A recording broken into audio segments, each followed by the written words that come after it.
Want to become a data engineer? In this video, we'll break down 24 core concepts every beginner should understand, from pipelines to processing, storage, modeling, and security.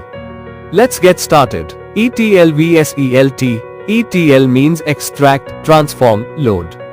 You take data from a source, clean it, and store it. ELT is a modern variation where you load data first, then transform it inside the data warehouse. ELT is common in tools like BigQuery and Snowflake. Data pipelines automate how data moves from one place to another, like pulling data from a database, cleaning it, and saving it into storage. Tools like Apache Airflow help schedule and manage these flows.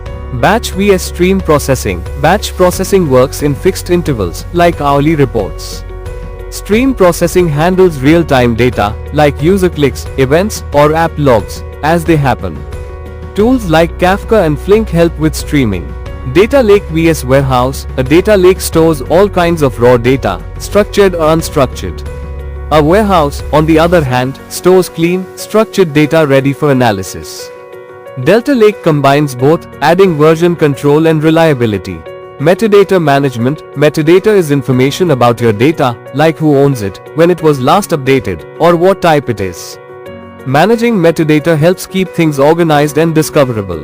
Data catalog. A data catalog is like Google for your organization's data.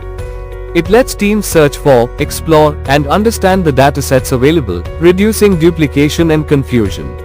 Apache Kafka. Kafka is a tool that handles real-time data.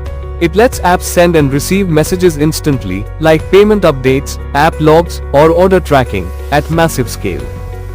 Apache Spark. Spark is a distributed computing engine.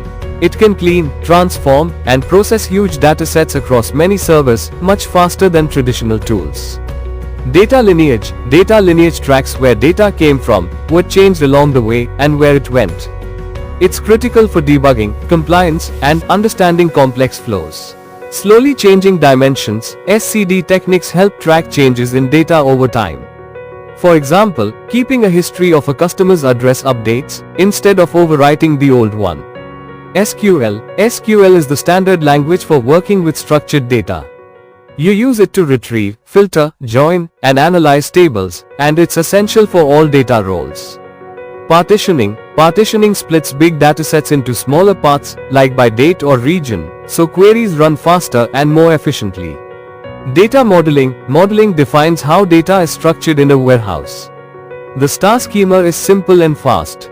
The Snowflake schema is more normalized and scalable.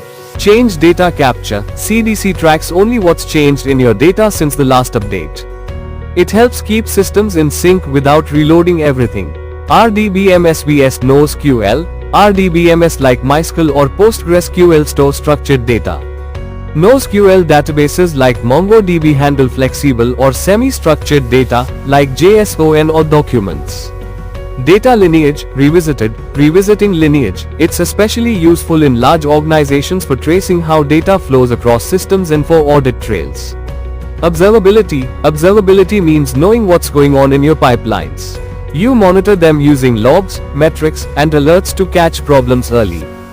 Data quality. Good data is clean, accurate, and consistent. Data engineers use validation, deduplication, and profiling tools to ensure trust. Row-level security. This means showing only the data a person is allowed to see. For example, a sales manager may see only their region's numbers.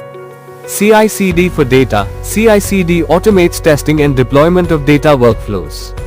Like in software, it makes updates safer, faster, and repeatable. Finally, data engineering is a high-demand career. If you enjoy solving data problems, building systems, and making analytics possible, this is the path for you. So if you are planning to build a career in tech or data, start your journey now. Don't waste the time and learn the skills that matter. Follow, share and subscribe to Career Spot 365 for more.